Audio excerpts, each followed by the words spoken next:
নমস্কার বন্ধুরা, সুস্বাগতম আপনাদের ডক্টর সৌরভ ক্লাসেসে। তো আজকে আমরা করব এএনএম জিএনএম নার্সিংয়ের এন্ট্রান্স এক্সামিনেশান 2023 পেপারের প্রিভিয়াস ইয়ার সলিউশন। তো আপনাদের যদি আমাদের তরফ থেকে কোনো ফ্রি ক্লাসেসের প্রয়োজন পড়ে বা পেড ক্লাসের প্রয়োজন পড়ে বা ডাউট ক্লিয়ারিং সেশনের দরকার হয়, previous year question, mock test সিরিজের প্রয়োজন হয়, তাহলে আপনারা সরাসরি কল বা হোয়াটসঅ্যাপ করতে পারেন এই নাম্বারে। সৌরভ স্যার আপনাদের কোয়ারির প্রত্যেকের ইন্ডিভিজুয়ালি রিপ্লাই দেবেন। তো শুরু করা যাক আজকের কোয়েশ্চেন উইথ কোয়েশ্চেন নাম্বার 5। কি বলা হচ্ছে? To which part of the chromosome molecules chromosome nucleus is attached. বলছে ক্রোমোজোমের কোন অংশে নিউক্লিওলাস সংযুক্ত থাকে। প্রথম অপশানে কি বলা হচ্ছে? ক্রোমোমিয়ার। ক্রোমোমিয়ারটা কি? What is chromomere? The chromomere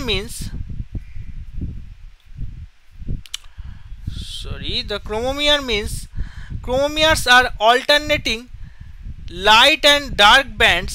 এটা কি ক্রোমোমিয়ারটা? এটা হলো alternating light and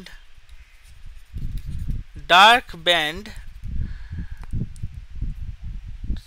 along the length of a chromosome which represent the condensed and decondensed chromatin respectively. তাহলে এটা তো কারেক্ট উত্তর হচ্ছে না।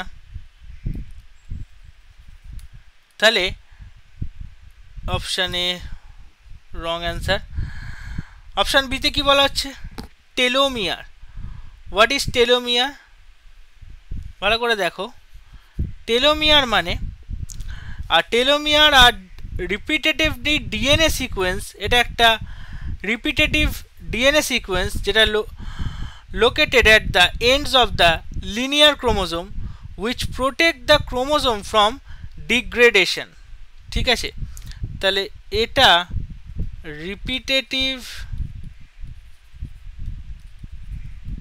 ডিএনএ সিকোয়েন্স যেটা ক্রোমোজোমের লিনিয়ার ক্রোমোজোমের শেষে থাকে এবং যেটা সুরক্ষা প্রদান করে ক্রোমোজোমকে ফ্রম ডিগ্রেডেশনের হাত থেকে।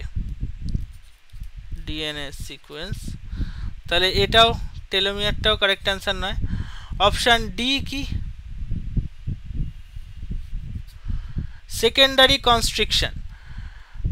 সেকেন্ডারি কনস্ট্রিকশন মানে যেটাকে তোমরা বলো গৌণ খাঁজ। তো সেকেন্ডারি কনস্ট্রিকশন আর narrow regions on chromosome that may be associated with specific genes or chromosome structure but not the attach site for the nucleus. তাহলে এটাও ন্যারো রিজিয়ন্স অন ক্রোমোজোম, কিন্তু এটা নিউক্লিয়াসের সাথে অ্যাটাচ নয়।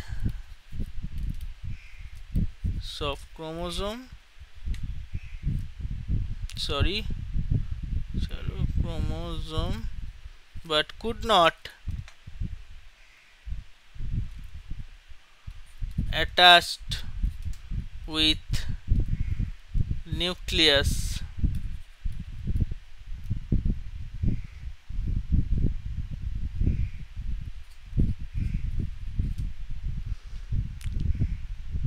নিউক্লিওলাস। আর লাস্ট তাহলে বেঁচে রয়েছে কোন অপশানটা? অপশান সি, প্রাথমিক ফাঁজ বা primary constriction. So what is primary constriction বা প্রাথমিক খাঁজ? The primary constriction is narrowed region on a chromosome where the nucleolus is formed and attached. তাহলে এটা একটা ন্যারো রিজিয়ন ক্রোমোজোমের যেখানে নিউক্লিওলাস তৈরিও হয়, এবং তাহলে এটাও একটা ন্যারো রিজিয়ন যেখানে নিউক্লিওলাস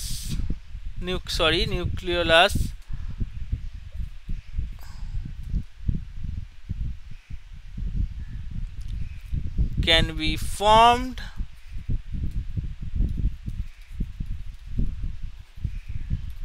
and attached.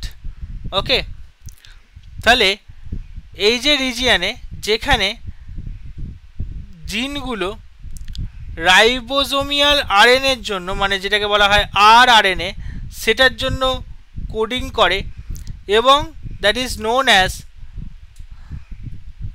আরআরএনএ এর জন্য কোডিং করে এবং এই জায়গাটাকে বলা হয় nucleolar organiser region, that means NOR nucleolar. Please এই পয়েন্টটাকে ভালো করে শুনবে, নিউক্লিওলার অর্গানাইজার রিজিয়ন। তাহলে এইখানে কারেক্ট অ্যান্সার কি হয়ে গেল বন্ধুরা? তাহলে এইখানে এই প্রশ্নের জন্য কারেক্ট অ্যান্সার হয়ে গেল প্রাথমিক খাঁজ বা প্রাইমারি কনস্ট্রিকশন।